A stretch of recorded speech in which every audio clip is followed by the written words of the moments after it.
You're watching Raptors Today. I'm Savanna Hamilton alongside Paul Jones and Sherman Hamilton. And today we're going to be talking about a topic that goes beyond basketball. It's something that the players themselves across the NBA last summer challenged us, the media, to talk about and tell our stories that, hey, it affects everyone. But I want to dive into it. It is the verdict of Derek Chauvin. And just for factual sake, I want to say that as reported, ex-cop Derek Chauvin has been convicted of all charges in George Floyd's murder. Now, I want to take a moment to express how I'm feeling. This show is going to be about how all of our feelings, but then also topics around this as well. I want to start off by saying I understand why people are celebrating. I do. It's accountability. We got accountability in the Black community, but not just for that, for everybody today. However, I'm very frustrated and have had to process a lot of emotions over the past couple of days in terms of, sadness, because we had to question if the system would provide a quote unquote justice, really held the cop accountable. But the fact that we had to question if that was even going to be a reality based on proof of the past of not having accountability, that is what struck a chord in me. That's why I find it hard to celebrate a system that, to be honest, to be fair, did its job. And it's hard to celebrate when we see this verdict as, sure, maybe a small win if you want to look at it like that in the overall scheme of things, but a man lost his life at the end of the day. And also, this verdict is not the end of everything going on. It's not the end. Nothing is quite solved yet. We have to look at the bigger picture, seeing that Daunte Wright, a 20-year-old man, was also lost his life just about a week before this verdict came down. He was also in Minnesota. We have to look at the fact that Ma'Khia Bryant lost her life the day of the verdict. Both cases fatally shot by police officers. We can't get into the details, but we'll be all here all night. So, Paul Jones, I'm going to send this one to you. How are you feeling after this verdict? The same way as you are, Savanna, and I've got a little bit more. I've got a few more wrinkles looking at this as somebody who's a little bit older. I tweeted right away that this is not. There's no joy because a man has lost his life. A little girl's going to grow up without her father, and it's amazing that we had to look at the obvious and still wonder, as you said, if the system was going to tell us that we weren't seeing what we really saw, the same way we did 30 odd years ago with Rodney King. But there is no joy. And it is a jumping off point in a sense for, okay, I can see celebration because they finally got one right. But you talked about, young Bryant, you talked about Daunte Wright. There was a 13-year-old boy shot in Chicago. All of this happened during the trial. So we haven't really made any progress. We've had some accountability, but there has been no progress. And as Sherman and I talked about at the start of the show yesterday on NBA TV Canada before the Raptor game, for me, this will hopefully open the eyes. And the three of us here, this is the choir, and we're taking turns being the preacher and the conductor. We get it. It's having our white brothers and sisters understand this is reality. This is how Black people are treated. There is carding. There is stereotyping. All of these things are in play, and they continue to be in play. So we need you to come in and help us, and hopefully they have seen some of this through the system. My own feeling is we need reform. We need police reform so that we don't get to points where me, you, Sherm, other Black people are worried when we see lights going off behind us, or anybody in the States isn't worried when they call the police and end up dying at the hands of the police. We need reform. We need attitudinal change to impact relationships so these things don't carry on. The system is broken. The system needs to be overhauled. And to do that, we need to have some of the people in the system change and the attitudes change. And Sherm, I know you and I have talked about this. Never mind on this show. We've had these discussions on planes. We've had them at media tables around the league. This is something that has plagued the Black community for as long as I have been alive. Well, it was a historical moment when you think about it for the Black community to see something like that go down. An officer getting charged on all three counts. And, you know, in that moment for me personally, I looked at and I wanted to be happy, but the tears started falling.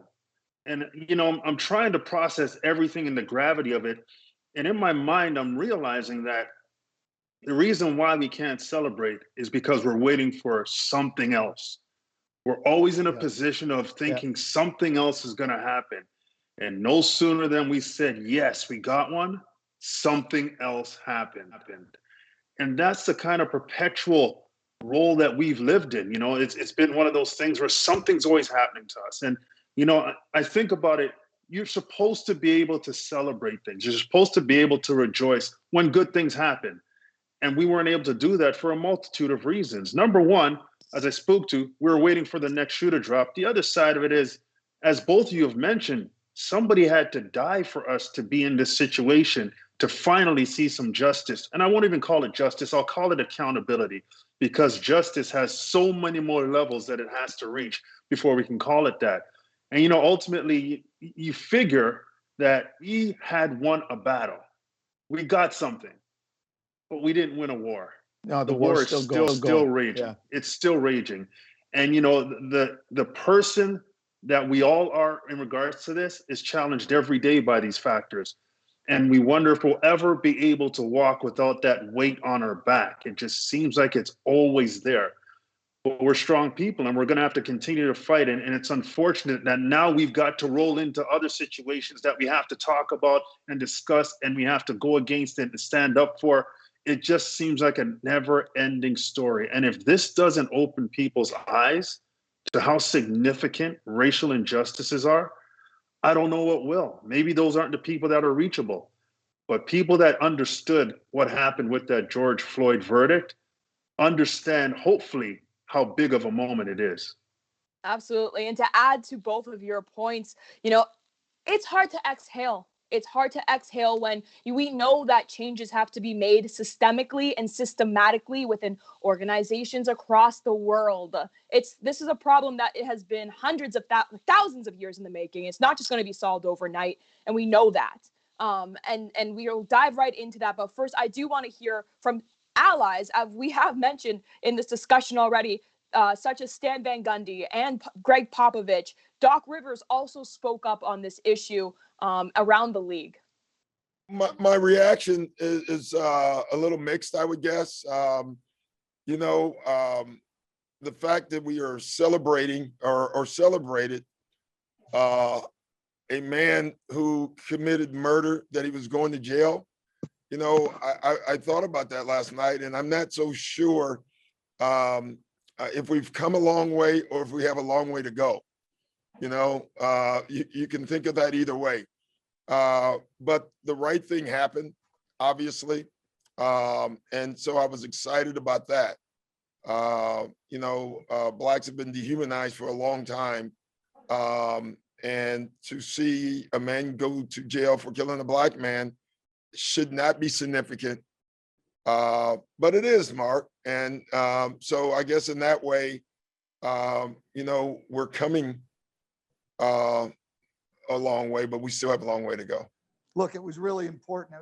It's an important day for our country. Got a great text from Lloyd Pierce that he sent out to all the head coaches. You know, basically reminding us that the coaches committee for social justice started over the George Floyd incident, and that, you know, inspiring us all to and imploring us all to continue to fight, that this certainly wasn't the end. And so I look at it today and I you know, in my mind, justice was done, but it's hard to celebrate. It's hard to celebrate because it doesn't bring back George Floyd. And so we had somebody needlessly killed right in front of us, you know, right in front of all of us, because we could see it on video, and no verdict is going to change that. And so while it's just, it's hard to celebrate.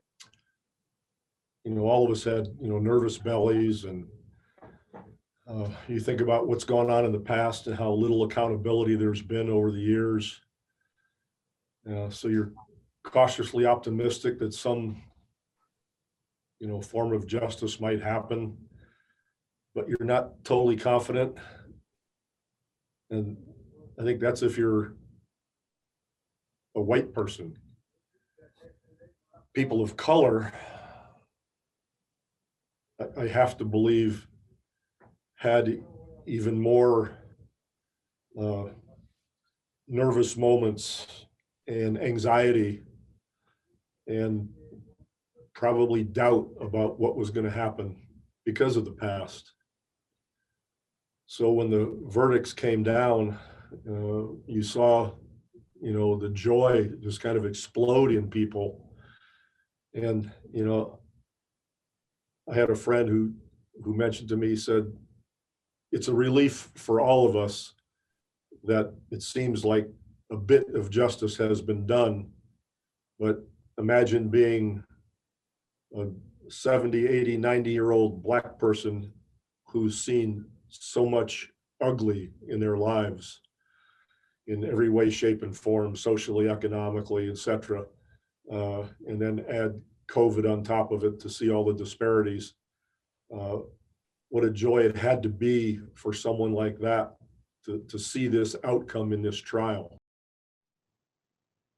Our allies' voices matter so much in this discussion, this topic, as we saw with Greg Popovich and Stan Van Gundy, who do not look like us, but that yet they could speak volumes. I'm going to say Jake LaRue behind the scenes, our producer as well, allies' voices, because it's not the job of the oppressed to change the mind of the oppressor. Jonesy, what did you take of those of those sounds? A couple things really resonated with me, Sav. One, Doc Rivers talking about a long way to go still. Greg Popovich talking about older people. And again, I say this with all due respect, being older than both you and Sherm, and hearing it from my parents, one of them still alive in their 90s now, because they grew up, and then partially my era grew up where you couldn't speak up. It was not, you didn't have a voice. And I'm thankful for people like yourself and Sherman, the younger generation, saying, no, you know what, this is wrong. Well, we know it's wrong. We couldn't speak up. And there's something, a sociological concept called battle fatigue. Charles Barkley jokingly said, man, it's tiring being Black. And that is battle fatigue, as Sherm said, going out and fighting this every day. And it's okay to have the battle fatigue, but then you can't stop fighting the war. And I think that's where we are now. And are we starting to turn a corner? Yes, but it's a long, sweeping arc, and we're going to have to stay at it. Not just us that look like the three of us here, but all of our white brothers and sisters too, in changing attitudes and the entire system, Sherm. Well, yeah, when the verdict came down, I had a friend message me, and she said, I have a sense of optimism now. And I said, I can't feel it. I can't share that. I want to be optimistic. Maybe I'm cautiously optimistic. And in that whole discussion, I realized I wasn't allowed to let it go. I wasn't allowed. I didn't get that freedom, that exhale moment, because of all that we've gone through in terms of what we've seen and for some of us, what we've experienced. So it's a difficult situation, but it's great to see others chime in. It's great to see others being willing to put their words, their face behind this movement, understanding how valuable it is, as you guys said, that don't look like us. Because I think what we have to understand is this is a cyclical thing. The more oppression there is on minorities is the more other people hurt as well. And this is something that's going to impact everybody continually. We have to let people understand that we can change the impact. It can be a positive impact if things are moved in a different direction. It's going to take time. It's going to take a lot of I think, interactions between people who might not understand each other as much, but need to. But at the end of the day, we can't stop fighting. No. We don't have a choice. We don't have a choice. No. And when we will not stop fighting, we have to go now to a previous conversation we had on RTX. Joining us on RTX today, we got Charles Kissi, GM and head coach of the Guelph Nighthawks, and Ashley Docking, a Toronto-based sports broadcaster. Now, I want to dive just right on into it. We've been talking about George Floyd and his trial, in the trial that Derek Chauvin was found guilty on all 3 counts of George Floyd's murder. Now, after hearing the verdict on Tuesday, April 20th, how did you feel, Charles? I got to be honest, it first thought was probably sadness, right? Like the whole idea of what we're going through, I think is just overall sad. I mean, I think there's no winners. I think the other piece is, I know I hear a lot about justice, and I think for me, this is accountability. You know, this is not about justice for me. It's about finally, you know, people feeling like there's some level of accountability for our structures in general, in this case, the police. But typically, we don't see this, and that's why there's so much joy and excitement around the verdict, is because people have felt for years, especially people of color, Black men in particular, have felt that there has been no accountability for actions that have been taken by the police in many circumstances. So I think the accountability piece is to me, this is just the beginning. I sort of stay reserved about this and not excited, because we have so much further to go. And this is just the beginning point as far as what accountability looks like. And hopefully, you know, obviously many incidents right after the verdict, you know, we heard of more shootings. And so you think about this is just the beginning. We have a long way to go. It's just, that's sort of how I feel. I mean, I think I'm still not at the point of excitement yet or relief. I still feel like we have a long way to go as far as consistent accountability in our system. Absolutely. Ashley, what do you think? How did you feel?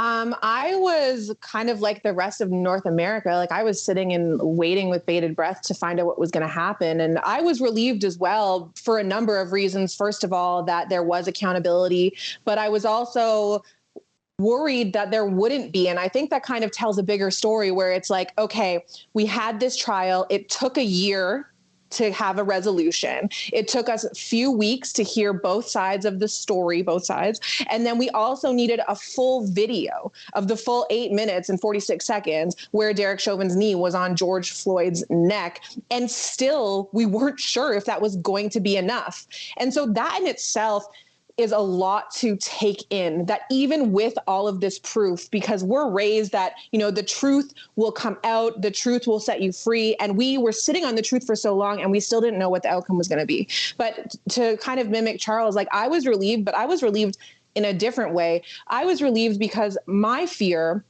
was, if the verdict was not guilty, that there were going to be protests, there was going to be outrage, there were going to be more marches. And I've seen, as we all have, the response from law enforcement to call in the National Guard, to incite violence with people who are protesting and trying to make their voices heard. And my concern was, if that there wasn't accountability and there wasn't a guilty verdict, that there would be more life lost and there would be more stories like this coming out of an already tragic tale, just because through Black Lives Matter this summer, we've seen the difference in response that police tend to have when it comes to Black demonstrators and white demonstrators. There was just a rally with 1,000 Ohio State students where they were flipping cars and damaging property. And the young woman who called and asked for police assistance was told, "We'll be there when it's safe for our officers." Oh, okay. So when there's a majority white group pillaging a neighborhood, the officers will come when it's safe, no problem, no worries. But when there's a peaceful protest, a march in the streets, the officers want to cage people in, Black men and women and allies. They want to cage them in. They want to be aggressive and incite violence. That's what we've seen. And so the disparity is insane. Yeah, sorry, go ahead. No, go ahead, Charles. No, you're right. To echo that, I mean, it's staggering what we've seen over the last year. It's hard not to have your eyes open when you think about even what's happening with COVID and just last week, you know, our governments basically gave a carte blanche to police, and thank God, you know, there are some police chiefs out there who decided that, you know what, we're not going to take this absolute power. Although, you know, sure, we understand COVID is real and it's happening and it's impacting people, and we do need to get control of it. But this sort of I'll use the term thoughtless method of just providing this carte blanche is certainly dangerous. We've all heard the quote, you know, absolute power corrupts absolutely. I think it was dangerous. But again, these are sort of these powers at play. And some, you know what, that was also sort of evidence or a better understanding of how our system works, right? In terms of, you know, oftentimes, and this is not alleviating responsibility from the police, but they are enforcing laws, they are enforcing rules, they are enforcing policies oftentimes, and they have to use their discretion and judgment and so on and so forth. So this is not a, you know, absolving anyone of any responsibility, but in terms of how it works systemically from top down or bottom up, it's a pretty good example of how things can go left, right, or astray pretty quickly, and how people can abuse some of those powers under the guise of policy, laws, rules, and so on and so forth. I would have loved to see the police commissioner group chat, Charles and Savanna, when they're like, Doug said what? Bing, bing, bing. Like, no, we're out. Peel, we're out. Toronto, we're out. Yeah. Like, absolutely. It's alarming. It's alarming for us because, like, you know, genuinely, I typically feel pretty safe walking alone in Toronto, you know, during daytime, take my regular COVID precautions. However, when I heard that come down, like, I got a little cautious because, you know, even though police chiefs have come out and they rebuked it, they essentially say, we're not doing that. We're not stopping people. I also understand that in any industry that you are in, you have people who may or may not listen. So that's what got me worried the most as well. Thank you guys both for taking the time on here to express our thoughts and continuing the conversation. Honestly, this is one of the micro steps that we take to change. Thank you. And now we're going to head back to Paul Jones and Sherman Hamilton.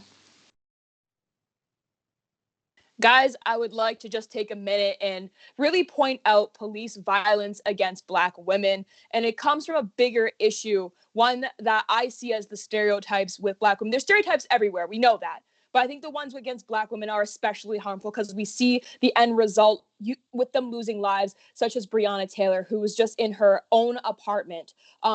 You know, you see hurtful stereotypes like the angry Black woman, the loud Black woman, the aggressive Black woman. And I'm not a fan of the strong Black woman because I actually think it perpetuates a narrative that strong equals low or high pain tolerance, which is not the case. So I think when it comes to certain law situations, when handling with Black women, especially, Black women are at a disadvantage, you know, having these already laid out on the table when dealing with them. Whatever the case may be. So I just wanted to throw that out there. I thought the WNBA did a great job last season with addressing, partnering with Say Her Name as well, being Breonna Taylor, Sandra Bland, and Ma'Khia Bryant. But Jonesy, I would like to hear your thoughts real quick before we wrap up the show. Yeah, Savanna, it's a bittersweet moment, and all it does to me is point out that the fight is real, the war is real. We have to continue. Battle fatigue or not, we need to push forward. We need to change relationships. We need to recruit our white brothers and sisters in the fight with us, because if we don't, we're bound to repeat this cycle again, Sherm. Well, we hope we're not going to repeat that cycle. And just understand, when we're in a society where one group of people just can't expect to be treated in a way that's equivalent to a human, we got a problem. So we've got to correct this. We've got to make sure that we all band together. Not just the white brothers and sisters, everybody. We've all got to help out and make sure that this is something that we're able to change. It's real, and it's something that is going to impact us for a while. So we've got to make sure that we stick together on this one. Absolutely. Thank you for watching Raptors Today and listening to our discussion. And thank you guys, Paul Jones, Sherman Hamilton, and Jake LaRue, for having this conversation.